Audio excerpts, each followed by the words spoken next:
Hello बच्चों, कैसे हो।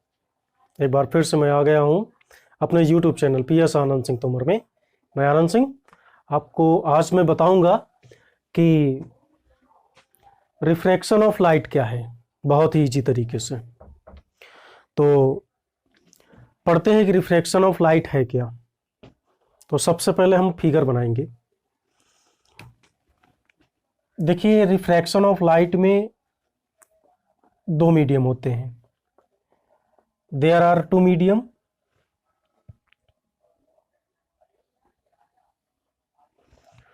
First of denser and second of rarer, or in other hand first of rarer and second of denser। मतलब कि इसमें जो है दो मीडियम होते हैं, या तो पहला डेंसर होगा, सघन होगा, और दूसरा रेयरर होगा जिसको विरल कहते हैं, फैला हुआ। दैट्स मीन इसमें जो लाइट रे होती है वो किसी एक मीडियम से आती है और दूसरे मीडियम में जाती है, ठीक है ना। और जो मीडियम होता है वो ट्रांसपेरेंट होता है। एयर से वाटर में जा सकती है, वाटर से ग्लास में जा सकती है, ठीक है ना। और या फिर ग्लास से एयर में लाइट रे आ सकती है, या एयर से डायरेक्ट ग्लास से होते हुए फिर एयर में जा सकती है। तो यहां पर ट्रांसपेरेंट मीडियम होता है। तो देखिए, मैंने फिगर में सबसे पहले नॉर्मल को ड्रॉ किया है। Normal,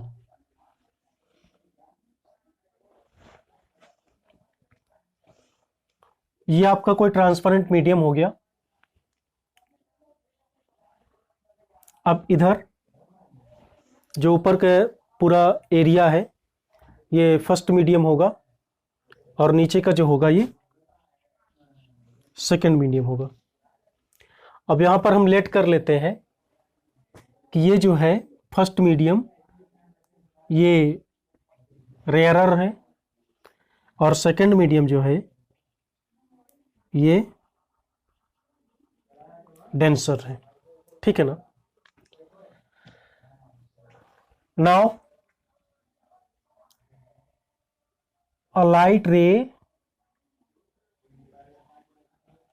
comes from the rarer or first medium। ये लाइट रे जो है फर्स्ट मीडियम से आ रही है, ठीक है ना, AB। अब ये लाइट रे आ रही है, इस सरफेस में क्या हो रही है, इंसिडेंट हो रही है, तो इसको इंसिडेंट रे बोलेंगे।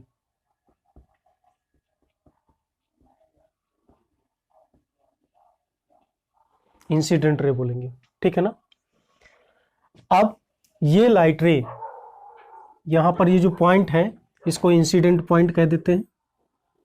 इस पॉइंट को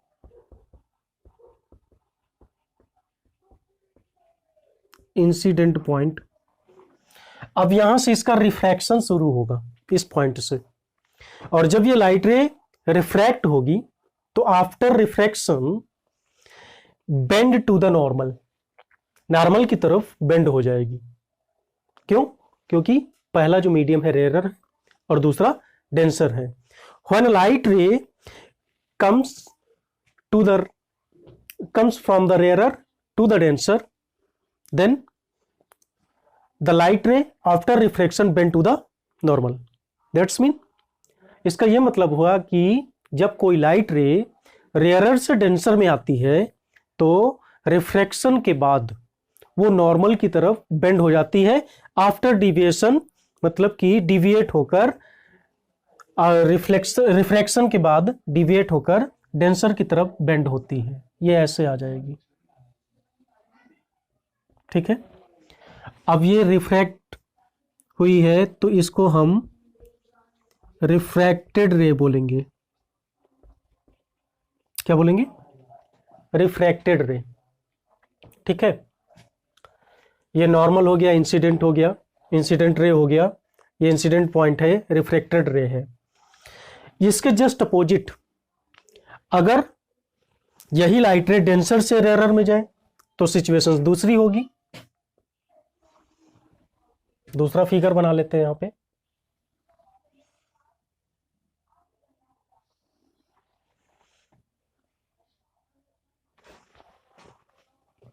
इसको डॉटेड से बना देते हैं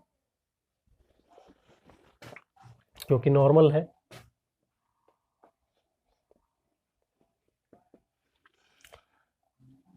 अब जो फर्स्ट मीडियम है इसको डेंसर लेट करेंगे और सेकंड मीडियम को रेयरर मान लेते हैं। तो अब जो लाइट रे डेंसर से आएगी, when a light ray comes from the denser to rarer, जब डेंसर से रेयरर में आएगी, after refraction by deviation move for the normal, normal से दूर चली जाएगी। ये नॉर्मल से दूर चली गई। अब ये इंसिडेंट रे होगी,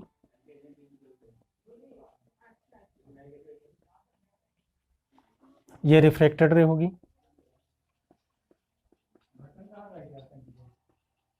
ठीक है, रिफ्लेक्टेड रे होगी। नाउ अब एक चीज यहां पर देखते हैं, ये नॉर्मल है या इंसिडेंट रे है।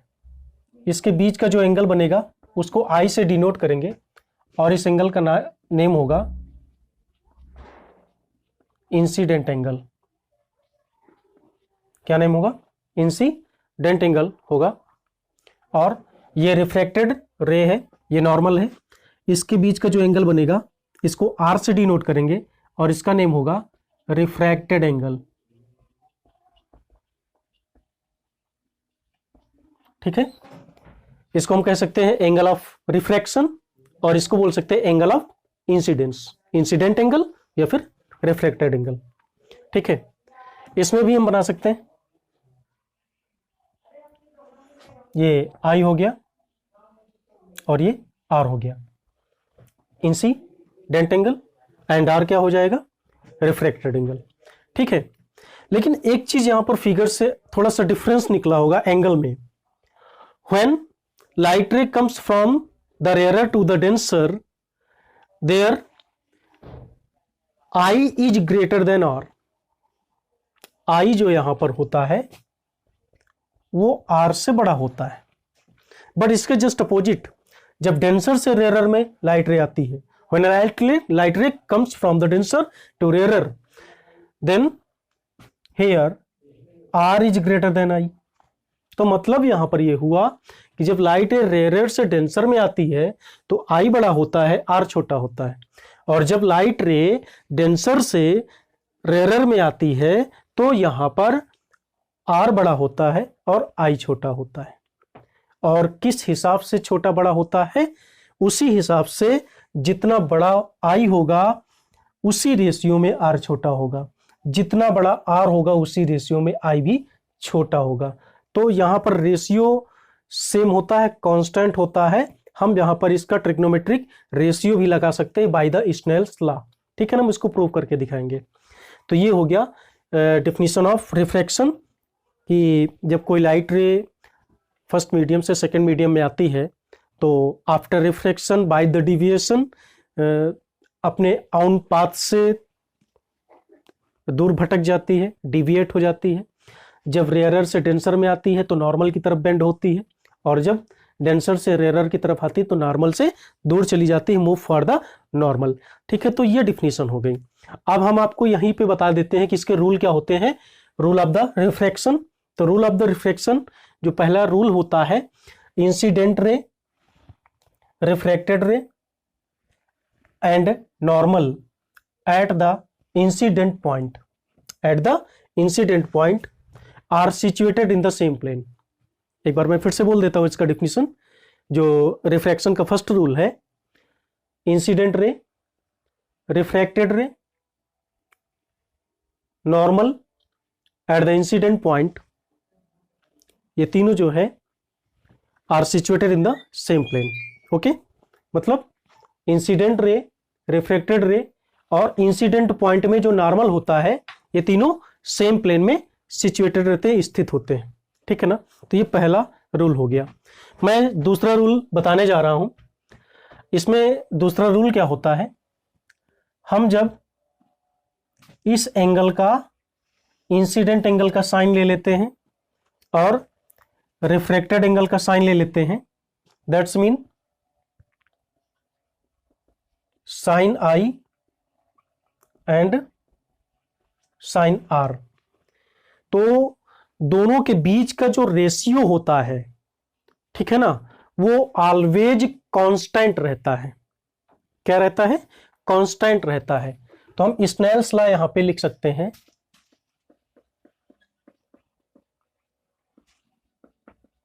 Sign I upon sine R is equal to constant.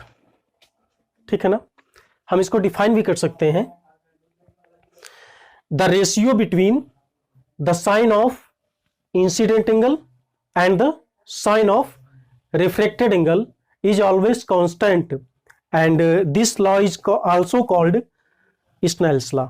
मतलब कि यहां पर इंसिडेंट एंगल का साइन और रिफ्रैक्टेड एंगल का साइन, इनके बीच में जो रेशियो होता है वो हमेशा कांस्टेंट होता, ऑलवेज कांस्टेंट होता है। और इस लॉ को किसने बताया था? स्नेल्स ने बताया था। ठीक है ना। अब इस कांस्टेंट को कुछ हम कहते हैं, क्या कहते हैं? इस कांस्टेंट को रिफ्रैक्टिव इंडेक्स कहते हैं। ठीक है ना।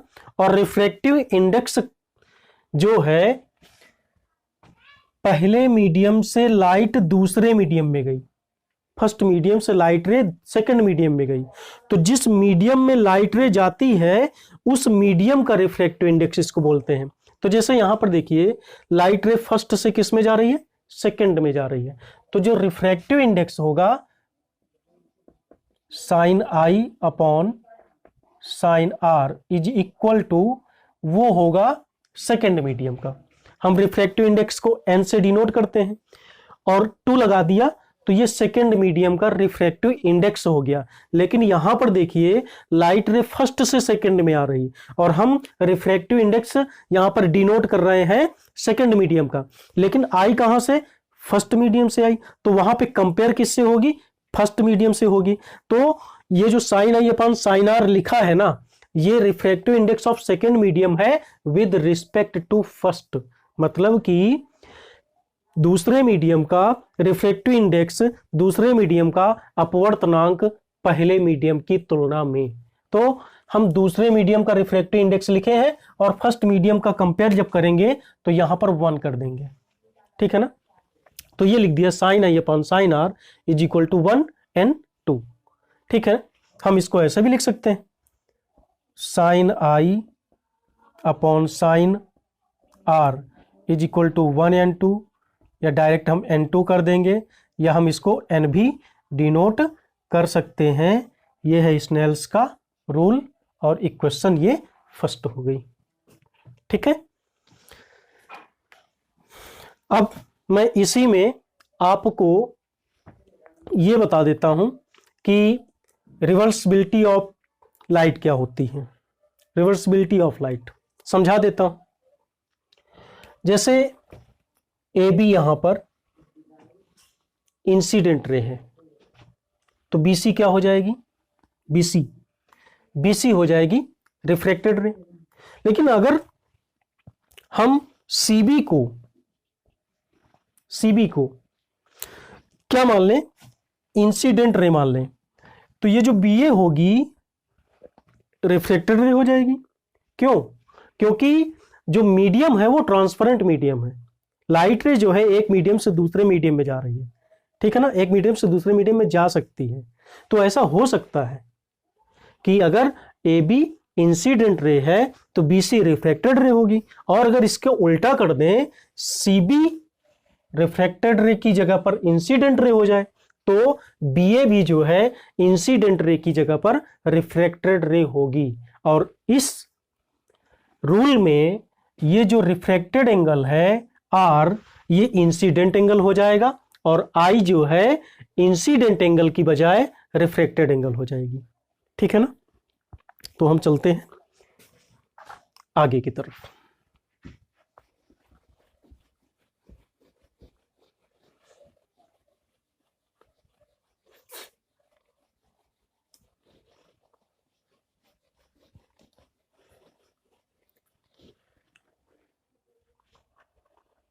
एक चीज और यहां पे देख लीजिए,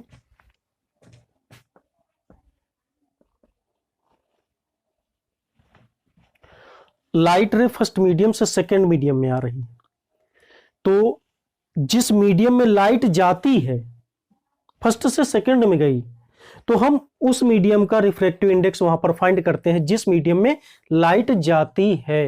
यहां पर लाइट रे फर्स्ट से सेकेंड में आई, तो रिफ्रैक्टिव इंडेक्स किसका लिखा, सेकेंड का लिखा, किसकी फर्स्ट तुलना में, किसके कंपेयर में, फर्स्ट के कंपेयर में। तो that's mean sine I upon sine R is equal to 1n2 the refractive index of second medium with respect to first. लेकिन जब यहां पर वेलोसिटी गेन करते हैं तो हम वेलोसिटी लाइट की लेते हैं, तो लाइट किस मीडियम से आ रही, फर्स्ट मीडियम से आ रही है। तो यहां पर जो वेलोसिटी का डिनोशन होगा, वेलोसिटी को जब हम प्रकट करेंगे, लिखेंगे, तो ये देखेंगे कि वेलोसिटी किस मीडियम से लाइट आ रही है, उस हिसाब से इसका डिनोशन करेंगे। तो यहां पर लाइट रे फर्स्ट मीडियम से सेकेंड मीडियम में आ रही है, तो रिफ्रैक्टिव इंडेक्स तो हम भले ही सेकेंड मीडियम का डिनोट करेंगे फर्स्ट के कंपेयर में, लेकिन वेलोसिटी किस मीडियम की होगी, फर्स्ट मीडियम की होगी, क्योंकि लाइट रे फर्स्ट मीडियम से सेकेंड मीडियम में आ रही है। तो यहां पर जैसे लेट कर लेते हैं कि जो v है ये फर्स्ट मीडियम में लाइट की वेलोसिटी है, ठीक है ना। तो अब यहां से एक चीज ये जाहिर हो रहा है कि वेलोसिटी रिफ्रैक्टिव इंडेक्स का उल्टा होती है। क्या होती है, इनवर्सली प्रोपोर्शनल होती है, ठीक है ना। तो यहां पर हम एक चीज लिख सकते हैं, v is proportionally to 1/n, ठीक है ना। मतलब v1 is proportionally to 1/1n2, ठीक है। हम इसको याद रखेंगे हमेशा, ठीक है ना। इससे फार्मूला बनेगा n1/n2 is equal to v2/v1, ठीक है।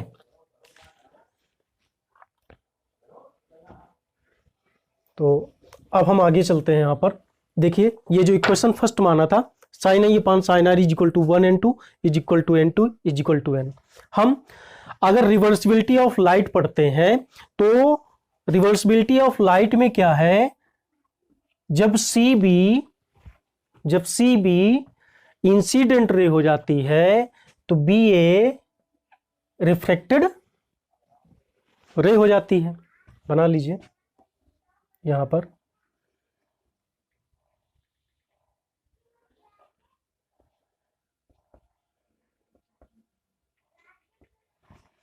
ये अब इंसिडेंट रे हो गई,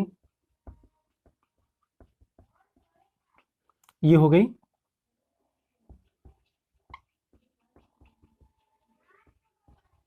रिफ्लेक्टेड रे। तो आर जो है, आर क्या हो जाएगा, इंसिडेंट एंगल होगा। क्या हो जाएगा, इंसिडेंट एंगल होगा। और आई जो है यहां पर रिफ्रैक्टेड एंगल होगा। अब इसमें भी हम साइन रूल का रूल लगा सकते हैं, स्नेल्स लॉ लगा सकते हैं, ठीक है। तो लगा दीजिए, कोई दिक्कत नहीं,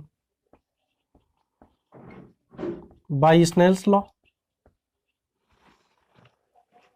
the sine of incident angle, तो ये साइन आर हो जाएगा upon the sine of refracted angle, तो साइन आई हो जाएगा। लेकिन एक चीज यहां पे ये देखिए कि लाइट रे सेकंड मीडियम से फर्स्ट मीडियम में आ रही है, तो रिफ्रैक्टिव इंडेक्स भी फर्स्ट मीडियम का लिखेंगे।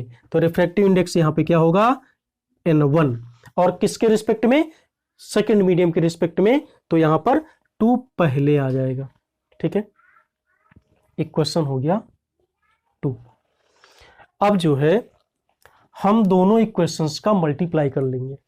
क्या कर लेंगे, मल्टीप्लाई कर लेंगे। तो ये हो जाएगा sine I upon sine R, इधर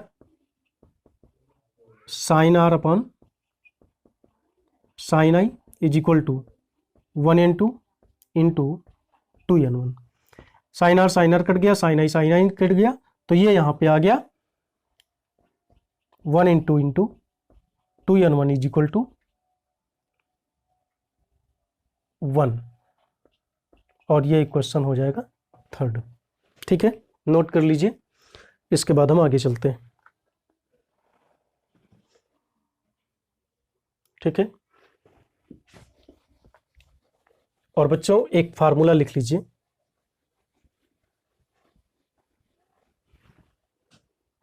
इससे हम न्यूमेरिकल लगा सकते हैं कि sine I upon sine R जो होता है, अभी पढ़ा है 1n2, इसको हम डायरेक्ट n2 भी लिख सकते हैं, कहीं कहीं भी डिनोशन किसी किसी बुक में लिखा होता है, ठीक है ना, हम इसको n भी लिख सकते हैं। ठीक है, हम इसको n2 अपॉन n1 भी लिखते हैं। क्या लिखते हैं? n2 अपॉन n1, क्योंकि दूसरे मीडियम का रिफ्रैक्टिव इंडेक्स है और जो रिस्पेक्ट में आता है, जिसकी तुलना होती है, वो नीचे आ जाता है, तो n2 अपॉन n1, और ये हो जाएगा v1 अपॉन v2 की। ये फार्मूला लिख लीजिए। ठीक है, और इसको जब चेंज करके लिखेंगे, जब साइन आर अपॉन साइन आई होगा, रिवर्सिबिलिटी ऑफ लाइट में जैसे ये दिखाया मैंने, तो ये हो जाएगा 2n1, हम इसको n1 कर देंगे, या 1 अपान n कर सकते हैं, उल्टा कर देंगे तो n1 अपान n2 हो जाएगा, और ये हो जाएगा v2 अपान v1। ठीक है, क्योंकि लाइट रे यहाँ पर सेकेंड मीडियम से फर्स्ट मीडियम में जा रही है, और जब सेकेंड मीडियम से फर्स्ट मीडियम में जाएगी तो वेलोसिटी किसकी होगी? सेकेंड मीडियम की होगी, और रिफ्रैक्टिव इंडेक्स फर्स्ट मीडियम का होगा। ठीक है, कोई प्रॉब्लम नहीं है। हम इक्वेशन 3 पे क्या लाए? 1n2 into 2n1 is equal to 1 होता है, मतलब दोनों मीडियम के रिफ्रैक्टिव इंडेक्स का मल्टीपल हमेशा 1 होता है। जब लाइट रे 1 से 2 में जाती है या फिर 2 से 1 में जाती है, तो दोनों मीडियम का जो रिफ्रैक्टिव इंडेक्स निकालते हैं उसका मल्टीपल क्या होता है? 1 होता है। तो दैट्स मीन अगर किसी भी फिनोमिना में लाइट जितने मीडियम चेंज करेगी, उतने सभी मीडियम के रिफ्रैक्टिव इंडेक्स का जो मल्टीपल होगा वो 1 ही होगा। क्यों? देखते हैं।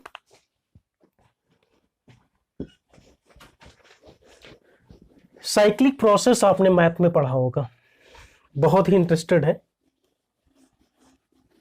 अभी तक रिलेट कर लेते थे कि लाइट रे एयर से वाटर में गई या वाटर से ग्लास में गई, क्योंकि 2 मीडियम हमने लिए थे केवल, या ग्लास से एयर में गई, ग्लास से वाटर में गई, कोई भी मीडियम, 2 मीडियम ले सकते हैं, लेकिन यहाँ पे हम 3 मीडियम लेंगे। We have take two, there are 3 medium, air से वाटर, वाटर से ग्लास, ठीक है, और ग्लास से फिर एयर में जाएगी साइक्लिक प्रोसेस में। देखते हैं।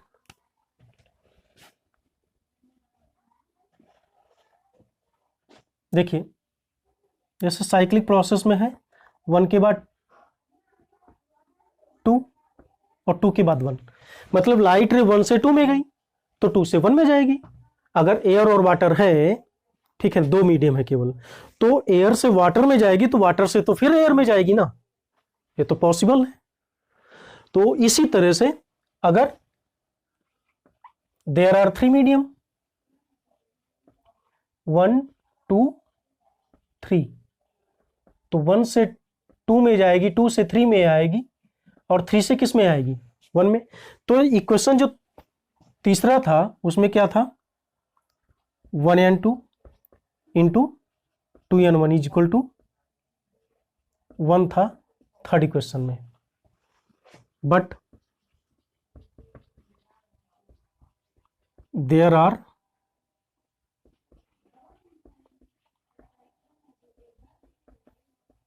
3 मीडियम। तो जब देयर आर 3 मीडियम है और 1 को हम एयर कर लेते हैं, 2 को वाटर कर लेते हैं, और 3 को ग्लास कर लेते हैं। एक एयर है तो ए से लिख दिया, वाटर है तो डब्ल्यू से राइट कर दिया, ग्लास है तो जी से राइट कर दिया। तो हम देखो, जैसे 1n2, 1 के बाद 2, तो पहले 1 के बाद 2, यहां पर भी 1 के बाद 2, 1 से 2 पे गई तो 1n2 लिख दिया, कोई दिक्कत नहीं, इंटू। अब 2 से किस में जाएगी? 3 में, तो 2n3 कर देंगे, ठीक है ना। जैसे 2 से 1 में आई तो 2n1 हुआ था। तो इसी तरह से पहले 1 से 2 में गई तो 1n2, फिर 2 से 3 में गई तो 2n3, अब 3 से 1 में आएगी तो क्या हो जाएगा 3n1, और जिस मीडियम में जा रही है उसी मीडियम का रिफ्रैक्टिव इंडेक्स लिख रहे हैं। देख लीजिए इन सबका भी मल्टीप्लाई क्या होगा 1 होगा, लेकिन हमने डिनोशन किया है मीडियम 1 क्या है एयर, तो एयर है तो ए लिख देंगे 1 की जगह पे, 2 की जगह पे W लिखेंगे वाटर, और 3 की जगह पे ग्लास लिखेंगे। तो AnW इंटू WNG, और 3 की जगह पे G कर देंगे Na इज इक्वल टू 1 आया है। दैट्स मीन फिगर से समझ लीजिए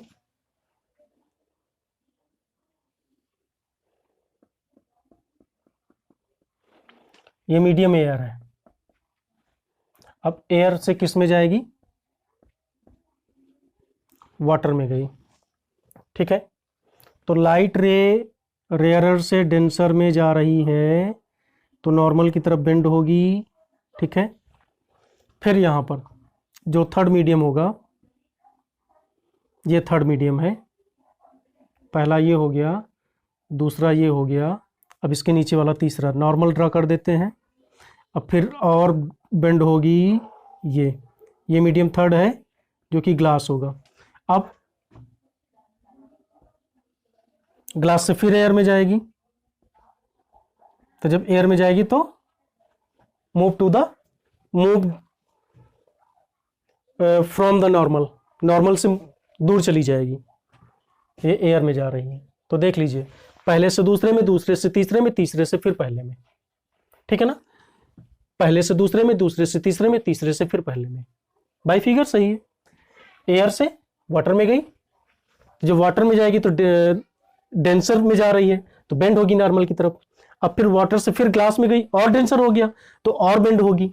लेकिन जब फिर थर्ड मीडियम से फिर फर्स्ट मीडियम में जाएगी, एयर में जाएगी, तो फिर मूव फॉर द नॉर्मल से दूर चली जाएगी, ठीक है ना। ये फिगर से मैंने बता दिया। अब हम यहां से हम किसी का भी वैल्यू निकाल सकते हैं बाय न्यूमेरिकली, किसी का भी वैल्यू निकाल सकते हैं। हम WNG का वैल्यू निकालते हैं यहां से। तो WNG इज इक्वल टू हो गया 1/ANW इंटू GNA। तो दैट्स मीन GNA को जब ऊपर करेंगे हम इसको ऐसे लिख सकते हैं